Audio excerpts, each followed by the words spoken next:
Oh, okay. I think it'll fit here if I just set it slightly on the desk. I got this monitor. It's a 21:9 ultra wide monitor, 87 or 34 centimeters because the 34 is in the bracket. And I think I'm out of shape. The monitor's so big, I know it'll fit on my desk when I take it out of the package. It's just that I don't know if I'm going to be able to accommodate it because I don't have a compatible PC or new Mac Pro yet. But we blogged about this today on LockerGnome.com. LG sent it to me. Thank you, LG. Not LG short for LockerGnome, by the way, but I do love those initials. Those are great initials. Hello, world. I'm Chris Pirillo, and this is the LockerGnome Daily Report, or TLDR for short, your daily dose of geek news, product views, and answers that you can use, like an answer to the question, Chris, when are you going to get a compatible system? I don't know if I have the answer to that question. I don't know if I'm going to be connecting it to a Mac Pro, a new Mac Pro, or PC, running Windows 8. Because this was designed for productivity in mind, including people like me who do a lot of video editing, and you got to use timelines going back and forth. So, yeah, this is now my conundrum. It's a good conundrum to have. I don't necessarily have it in my budget, however, to get a new Mac Pro. So, yeah, I'm currently looking for sponsors. And you would imagine that, I have more than I need in relation to what I'm looking to get in terms of hardware infrastructure. But you might note, with 860 patrons supporting this channel, a lot of the patron, or I should say, a lot of the support, the pledges that come in through patrons, actually go directly to must-have, must-need business things, including making sure people are paid for their time and expertise and other business necessities. And unfortunately, right now, a new Mac Pro for me is not a necessity. It's a nicety, which is why I'm going to be looking for a sponsor. Or, maybe I'd just connect it to a PC and call it a day. I know a lot of people would be happy if I went one route over the other, but my options are open. I'm just wanting to use that monitor more so than these old Dell 30-inch screens. They're great old screens, but they're old screens. You guys are used to these. You've seen them in pretty much every YouTube video that I've done, pretty much from the beginning of time. Not every single one of them. But, yeah, I've got that. Looking for options now. That supports advanced viewing pleasure, that screen there. It's a pleasurable screen, but it's not advanced. So when I view it, it's just viewing pleasure. It's not advanced viewing pleasure. It's a big screen. So I very much long to use it, and I may try to see if I can figure something out with the machines I currently have around my house right now. I don't know if I've got a compatible option yet. So thank you to LG for sending that to me, and I very much look forward to figuring out how I can continue to use it, other than just staring at the box and drooling, which I do a lot. I also picked up this. I got this a long time ago. Are you familiar with the icon at all? This icon? This is a very sought-after gadget that you know what? I'm not going to tell you what this icon is. If you don't know what... am I holding it the right way? Is that how it goes? No, it's not Instagram. This is an object that will help me track things. That's that kind of gadget. I'm debating whether or not I want to do a separate video on this gadget. If you know what this gadget is, should I do a separate video on this gadget? Give you my take. I'm trying to get into reviewing more gadgets that I think are worth everybody's time. That would likely be one of them if it works as advertised. So, today is an AMA. You can become a patron and get priority. I think we're $5 patrons on up get their priority questions answered I'll go through the list of what I have in front of me from patrons and then turn to the people who are tuned into this video live. You can become a patron, chrispirillo.com. When we reach 900 patrons, I'll do something involving alcohol and a Microsoft Surface computer. I don't have any plans on getting a Surface Pro 3 because I don't think I can recoup the costs. I know some people have suggested I could probably crowdfund computers. It's just I don't know if I really want to do that. I don't think I'm happy to have regular amounts of patrons pledging their support on a month-to-month basis. So I'm going to stick with this path for now, and then take it as it comes. Todd Donna asked, speaking of Friday the 13th, yes, it is Friday the 13th. Woo! Did you enjoy horror movies growing up? Also, adding, were you afraid of the dark? Well, first, I never really liked horror movies at all, ever. It'll likely never happen. I'm not a fan of being afraid. I will go as far as to say, yeah, I guess I'm afraid of the dark. I can sleep in the dark and have been used to it. I don't know if I could sleep in pitch black darkness on my own. If I was with somebody else, I think I could. But on my own, no, not so much. In fact, you guys might note that we have these little salt blocks that are in our bedroom, and it was suggested we pick these up to purify the air. I don't know if it's really purify the air. It sounds namby-pamby to me. But the light, that little salt rock, is pretty much on 24/7.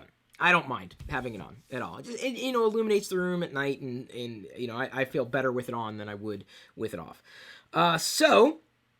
Yes, and Diana's not here right now. She's traveling, as you saw her emoji airplane on her or her Twitter stream this morning. So I will likely be sleeping with the TV on tonight. Friday the 13th. Yikes, no. John Whitaker asked, hey Chris, I actually just wrote this, and I'm assuming there's a question in here.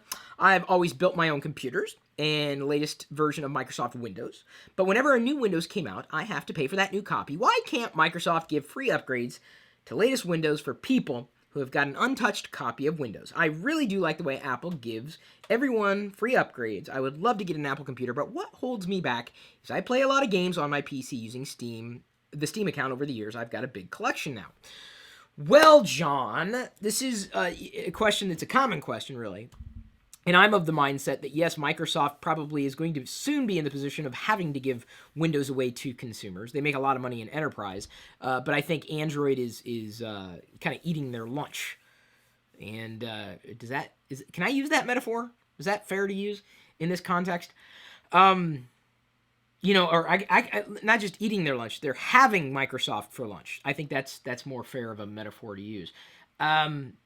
And so Windows or Microsoft's having to reposition the OS to be used in a variety of ways, including now, basically free licensing, as long as your PC or the computer that's being built around Windows is, I think that, aren't they measuring it by screen size or something like that? Like if it's less than 14 inches, I don't have the exact number off the top of my head, but Microsoft has a different model than Apple. I mean, Apple can afford to give the software away. Apple sells hardware. And they do a really good job at selling hardware. Now, granted, they also develop software, but the software to them is just there for the hardware. The software is worth something, but it's only worth as much as the hardware it's running on. This is why you're never going to see Apple go down the path. Okay, can't say never. More than likely never see Apple do the OEM thing again, because you might remember at one point in time they did license the operating system to be run on non-Apple hardware. So I just don't know if that's going to be enough for Microsoft to give the operating system away. And they're at a time, as are we all, this interesting period in time where the role of the PC is changing. And I think, John, you're probably more average than you might think.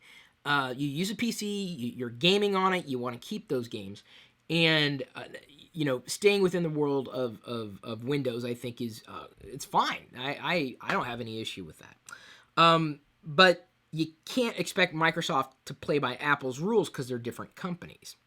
I would say that as long as your version of Windows is doing what it needs to do, stick with it. As long as it is supported and you're able to patch it to the latest with the latest security upgrades. If you did, now here's the thing, John, and I'm not here to proselytize. I make zero money. When I tell people I like something from Apple, you know how much money I make? I just don't make any money. So from that, but I give advice, and I give advice especially to those who are asking, and thank you, John, because you are a patron. So I'm taking some time in addressing this question. The value, I think, of Windows is diminishing, and you really want to play games, right? But you're telling me, John, you're interested in Apple, but you still want to play your PC games. So 2 options for you that might bridge the gap. One, you could get a Mac and run Boot Camp. That is not emulation. It's not a virtual machine. You are effectively turning your Mac into a Windows PC. One of the better Windows experiences you're going to have outright because there's no OEM crap layered on top of it. Granted, a lot of OEMs do a pretty good job at layering on services and software that I think is valuable. That's not for everybody, though. So, you could run Windows outright on your Mac. You would never have to. You could buy a Mac and never touch OS X, or you'd touch it maybe once, but you can turn it into a Windows PC if it's worth it to you. Then, probably for you looking to bridge that gap, you can install a Boot Camp partition, boot directly to Windows, and then my suggestion is, you could get like a virtual machine software to allow you to access that Boot Camp partition from within OS X. So you could still run Windows within OS X, or run Windows outside of OS X, which is what I would tell you to do because it wouldn't cost you any more money to do just that. And so I know that there are a lot of great options out there, and ultimately you've got to do something that's going to make you happy. Really, honestly, pivot around your needs, not somebody else's. And I'm just telling you, it's possible to, with what you're telling me, John, it's possible to have your cake and eat it too. Gary asks, since it's Friday the 13th, will you be watching any horror movies? And if so, what kind? No! That's my Darth Vader. No! Which is exactly what I screamed in the theater when I heard that. When I heard Darth Vader say, no! Sad times. No, I will not be watching horror movies. Oscar Roke asks, have you ever been butt naked in Alaska? Yes. I don't want to get into that story. That was actually for a sponsor. It worked. I know how to get sponsor engagement. Frederick, one of our new $25 patrons, asks, so, did you watch the AMC show Halt and Catch Fire? What did you think? I did catch a commercial for it, and it does look interesting. I have not had a lot of time to take in anything new lately. I want to, but I want to take it in chunks. I almost binge on the stuff that I enjoy. But, that's the challenge for me, is that I'm more of a producer of content than I am a watcher.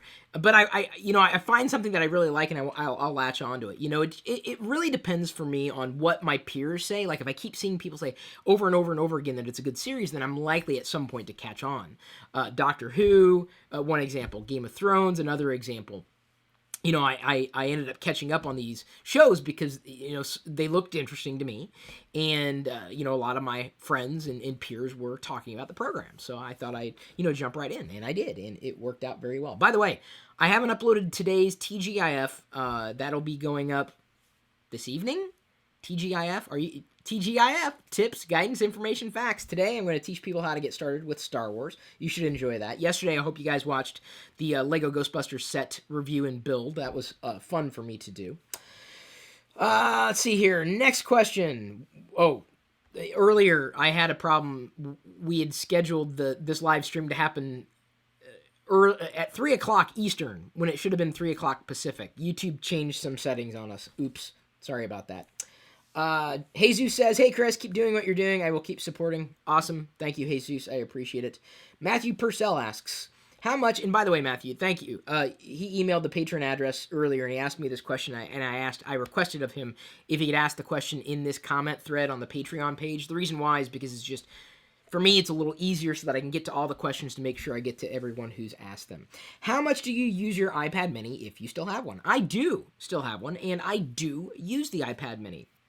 Right now, the best use case for an iPad mini for me is it's a bedside tablet.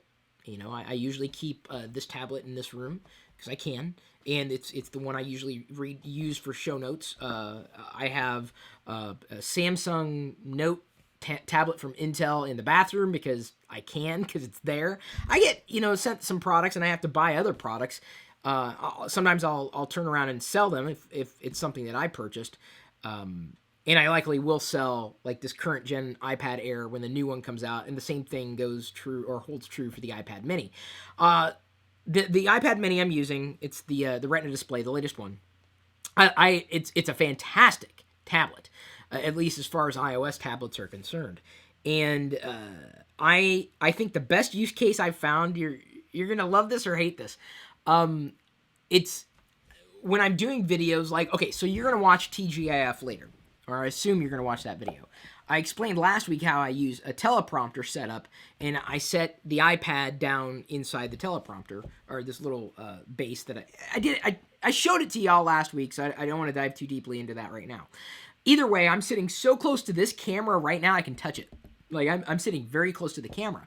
And when I'm reading from a script, you know, I'm reading lines that are going across, and sometimes you can see when I'm reading, because I want to make sure I'm saying the things that I need to say, and I'm so close to the camera that it tracks just about, you know, every time my eyes move over here, you can see that my eyes are over there. Why am I looking over there? Well, it's because I'm reading. So the iPad mini has a smaller base in the same software that I use, so that my eyes don't move as far, you know, across the screen as they do with a larger tablet or a regular old iPad Air. So my use case for the mini right now, apart from a bedroom tablet, is specifically in using it for when I need to use the teleprompter. I'm going to try something this weekend, though, and I'm going to record a new TGIF. I think it's going to be like how to get started with YouTube. Pretty simple. And yes, patrons will get a sneak peek, just like they get a sneak peek of just about anything I can give them a sneak peek for. It'll be a simple video, and I'm going to try to shoot it without a teleprompter to see how well it goes. Next week's TGIF is how to get started with cosplay, and I filmed that one when I was in Darth Maul makeup. It was just a matter of timing. I wanted to get Star Wars painted up, or painted up in the Star Wars character for the how to get started with Star Wars. Timing just didn't work out. So there's nothing Star Wars about me in the Star Wars video you're going to watch today. So there's my use case for the iPad mini. I got another question here as I turn around and turn on the screen to make sure I give these patrons credit, including Frederick, who was just added today. There we go. Neville asks, is Diana having any birthing music? Now, I have not researched the topic of birthing music. I didn't even realize this was an option, nor, I'm assuming, did she. Birthing music, I didn't know. I would assume this would be music that would help her get through the process of the actual birthing, but that I know of, this has not been included in any discussions that we've had together. I don't think she'd be opposed to it. Then again, you know, like, no, change the channel. No, I don't want to hear this. And then, you know, she hears something she likes, and then forevermore she'll associate it with pain, pretty much like every single Taylor Swift song that I've heard. Get that little stab? She's the one who introduced me to Taylor Swift, and I'm just like, really? How many? Am I the only one she hasn't dated? Not that there's anything wrong with that. I'm just saying, you know, she's dated a few people. Jack, today's my 21st birthday, so says Jack, and he's drinking his first beer as he watches me. Well, congratulations, Jack. Happy birthday. Here's your shout out for today. Sorry I could not be there with you to raise a glass. Later today, as a matter of fact, after I'm done with this video and the next one that I'm going to do. And I think the next video, people are going to ask about how things are going to change in my life when baby Pirillo arrives, and juggling schedules and whatnot. And I've got some thoughts on that, so I'll be doing that video. I think that's a patron exclusive. I'm also turning back to the comments on YouTube. If you guys are watching live, feel free to ask questions, patrons. And I'll see what I can possibly address here before closing out. Later today, I'm getting together with another local media producer pardon me, he does Minecraft videos, and he talks tech. He's got a pretty good production setup, and I've been wanting, as I said, I've been wanting to do more gadgety type of videos, but since John Prosser from Front Page Tech is doing a great job, he's not here. It would be awesome if he was, because he's going to continue to do, I think, OMG and help me with other video things. We still got to work out what we're doing together, John, specifically. But he's exactly the type of person that I was hoping to be able to bring into the team with the addition of patron support. In fact, this is actually this is phenomenal. Armando Ferreira. I've never actually said his name out loud. He's huge on Google Plus, and he does a lot of video content around Google services and gadgets. You might want to follow him, and I think he's pretty level-headed. Sometimes he says things that I don't agree with, but then again, I don't think I agree with everybody out there. He's having big issues with Google, like with YouTube specifically, and he much like other video content producers generates revenue through ads, and when someone puts a copyright claim against a video, he loses the possibility of effectively generating revenue from that work that he put into it. It's just another reason why I think the ad marketplace is failing content creators, and they will continue to move into a system where they're supported directly by patrons. This is, and I know some people are disgusted by it, some people hate it, but they also don't understand what it's like to be on the other side. And once they do, they start to understand a bit more. Either way, Armando, God, give me a second. I will feel so bad if I said his name wrong. One of the very few people that I think I would turn to in relation to gadgetry and perspectives. Give me a second. Come on. I'm looking it up on Google Plus here. Is this it? How do I get to the page? There we go. Armando, take me to the page, Google Plus. I know I'm admitting that I use Google Plus, which is kind of like admitting, yeah, Armando Ferreira. That's the best way. Armando. Yeah, he's saying Google is becoming a joke. He's really upset.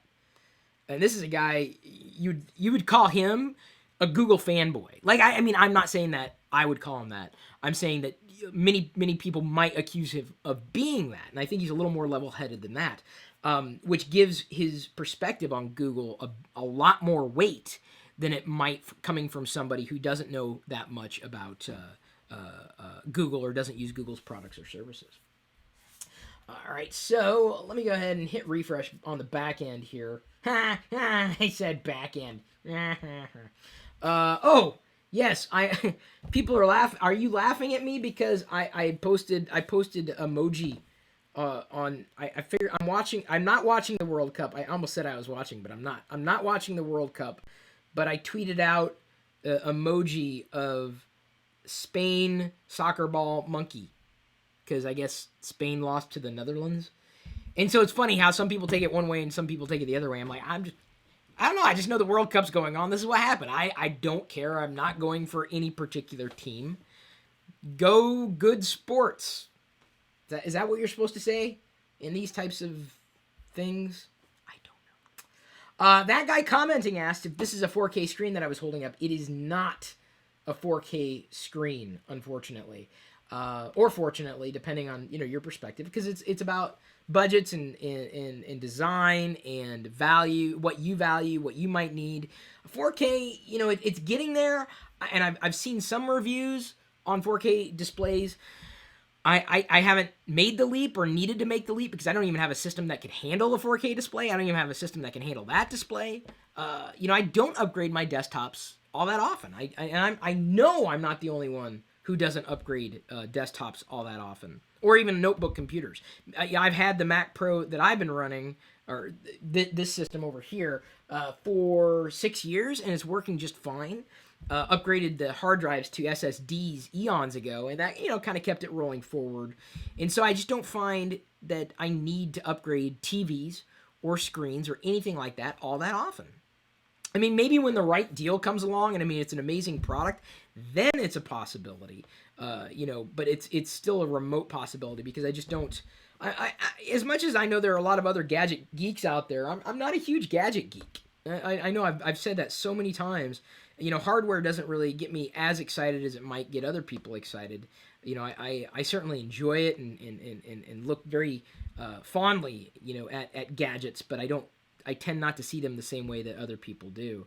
In fact, I think I mentioned this yesterday. I'm thinking about writing up my perspective on Samsung's announcements yesterday.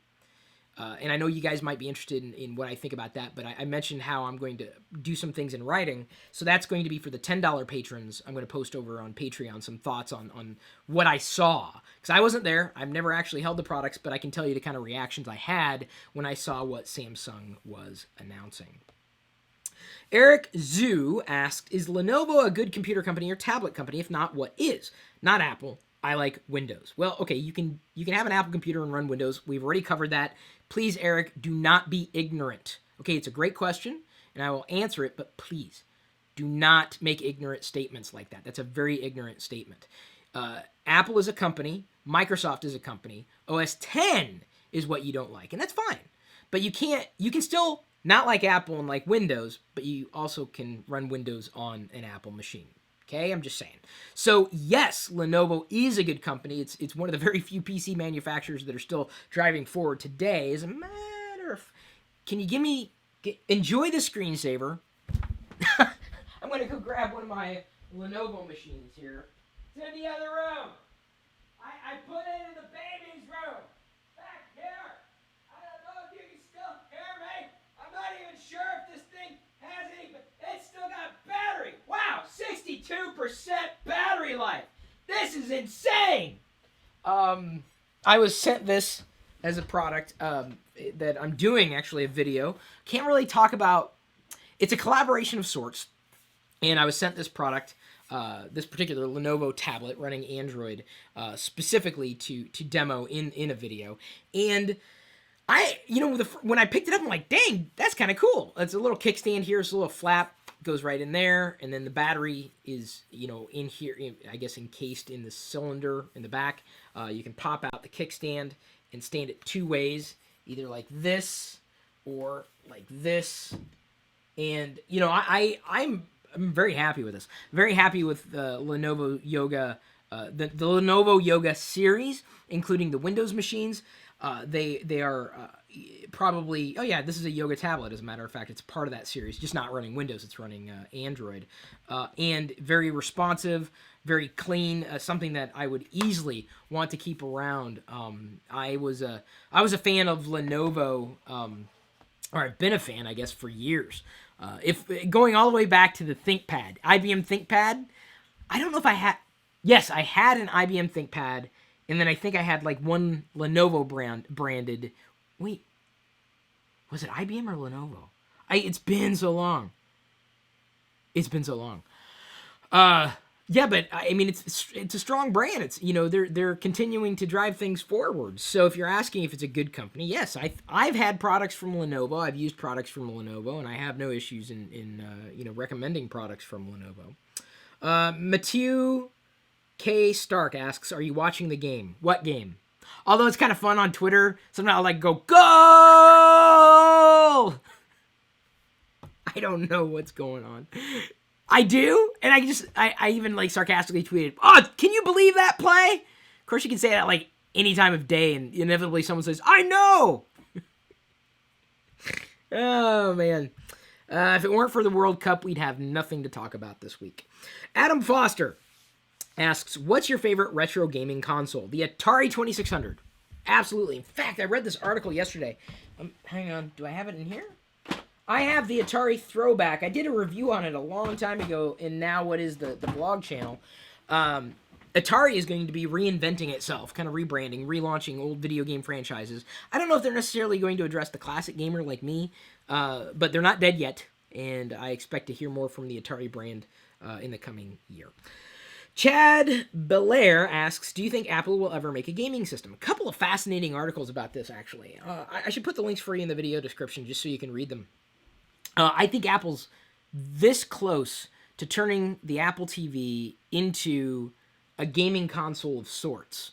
And they've got all the bits and pieces in place, whether you're talking about peer-to-peer connectivity between an iOS device and an Apple TV, one step. Another step being, gaming control support. As long as, touchscreen always has to be enabled, or the touchscreen or the screen has to be enabled for a game outright, with gaming controller support being optional. If Apple flips a switch, and I mean a software switch, look at what they did and are talking about with iOS 8 and Metal, running on an A7 chip. Think about how many Apple TVs right now are, there for content and, doing AirPlay, and I love AirPlay. Suddenly now, the responsiveness between the iOS device and AirPlay device, you don't have to go through any kind of wireless network. You got a peer-to-peer connection. So lag disappears or decreases dramatically, or responsiveness between iOS device and iOS device decreases, or improves, I should say, not just decreases. Latency decreases or improves, and to me, I think it's a possibility. And if Apple did make a gaming console, I think it would be specifically bridging the gap between the Apple TV, a very reasonable $99 product, and its iOS devices. It's in millions of houses already. People already have it connected. They're already kind of using it now. If they fill the switch and suddenly now it has more gameplay ability. It seems to me that people who didn't have iPhones or iPads before may be inclined to go that route if they had an Apple TV. Or if they had an iOS device, they'd be more inclined to get an Apple TV outright. And I think it's very, very smart positioning for Apple. I don't think Apple, other than, what was it, the Pippin? Apple had the gaming system, or wanted to, called the Pippin? I never had one. Or I never even knew of one even until much later years. So I think it is a possibility, and there's been some really, I would say, intelligent analysis being done around that particular topic. By the way, I am reading, for those who've been accusing me of not answering questions from the general community, you're wrong. I'm reading from the open Facebook thread. Someone asked if I've ever checked out RuneScape. I have not. Brazil or Croatia? Well, it depends. Brazil, if I want Brazilian coffee, and Croatia when I want Croatian coffee. So it's really, I don't understand the question. What is your favorite team club in Africa? Okay, this just shows you how far out of touch I am. Club for what? Computer club? Book club? Stamp club? Why don't you eat burgers with bread but eat sandwiches? Oh, that's a good question. I like burgers because they're juicy and meaty, and the bread gets in the way. Extra calories, I guess. More than anything, extra calories, and bread sometimes doesn't necessarily have as much flavor for me. So I'm sometimes inclined just to have half the bun. Sometimes. Kevin Evans asked, will we ever get a good film version of Dune? I do not know. Joshua Hernandez asks, how would you feel if Diana's YouTube channel gets more subs faster than the Geek Lifestyles channel? Joshua, I would be thrilled to death. In fact, I've got to work on her. She's going to be launching a Patreon campaign where everybody can get her videos a week ahead of time. And I will be very happy for that. I'm happier, I think, managing Diana than I am, trying to continue to do things on my own until I can build this team up. I'm happy to continue to do what it is that I'm doing now and hope to do more. Including with various bits of doing videos on gadgets. I think that's the next thing I want to try to do. But I'm trying to do things that have longevity, not just gadgets that are here and gone. Trying to figure out my way through that, guys, and I appreciate the support all along. So yes, seems like every other question that's asked in this the Facebook thread is about World Cup, and I think we've beaten that to death. And I hope to God no one has been beaten to death at the World Cup, because that would not be a joke made in poor taste, or hopefully not. I'm gonna go ahead and start to get on out of here. Let me just again state that I appreciate you and your time that you spent with me today and in the future. Stay tuned. Oh, look at that! I got a text from Diana. She's landed just now, so you can rest happily. Go to Twitter right now and say, we're happy you landed in Texas. She's there for her cousin's quinceañera, who she watches our channel, or at least our vlog channel, and I guess we're her god somethings. I don't know what that means, really. I don't quinceañera. I like them, especially with, cheese cheese quinceañeras. That was racist, wasn't it? I apologize. So, well, you know me. It's all, don't take me too seriously. So, thank you, everybody. I'm going to go ahead and leave you to your own devices. Thanks again for remembering to like, share, comment, subscribe, or thank you for just doing that outright. YouTube apparently gets upset at people now if you have people go do likes for a certain reason or engage in a certain reason. All I'm saying is thank you. Thank you if you do. No one's telling you to do it. I'm just saying thank you if you do this kind of stuff. It really, really helps a lot because I hate wasting my time, just like I'm sure you hate wasting your time, and I hope today was not a waste of time. We'll see you later.